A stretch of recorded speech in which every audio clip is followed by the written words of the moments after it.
You want to kill off your show before it even starts? Here's one mistake that almost got me thrown off stage. Literally. I'm sober 100% of the time now. Been that way for about 6 or 7 years. Why that is another story and another video. But even before I quit completely, I made one rule for myself. No smoking or drinking before I perform. Here's why. Back when I was younger, I was a part of a collective called Roadblock. 4 MCs, 2 black dudes, 2 white dudes. One of those white dudes could freestyle circles around anybody. And funny enough, we share the same birthday. That's how we met, in fact, on our birthday. We hit the college circuit pretty hard, performing wherever we could. Eventually, we did land a few residencies near the campuses. Now, they didn't pay us in cash. Our payment instead was however many domestic beers we could take down. The plus part, though, the college kids did hook us up with our own plate of collard greens. If you know, you know. Needless to say, I got a little too comfortable being lit on stage, and it was all fun and games until Skratchmatik showed up. Skratchmatik was a legendary 4-man DJ crew in the city.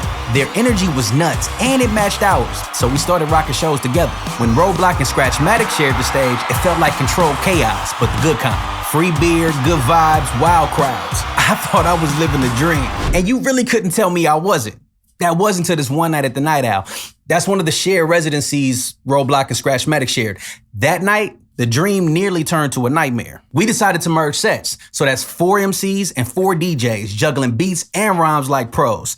Everything was smooth up until I downed too many collard green plates and beer combos. Mid-set, I kept bumping into one of their turntables. If you know DJing, you know this is a cardinal sin. With 4 DJs juggling records, every bump matters. I was warned multiple times, but I still managed to bump the table 3 more times. That's when the OG of Skratchmatik had enough. Mid-performance, he reaches across the setup, grabs me, spins me around, and lifts me clean off the ground. My feet were dangling, and the crowd was still watching as the show was going on. He pulled me in real close, gave me the meanest look I had ever seen, and basically told me my needles cost $90 each. If you break one, I break you.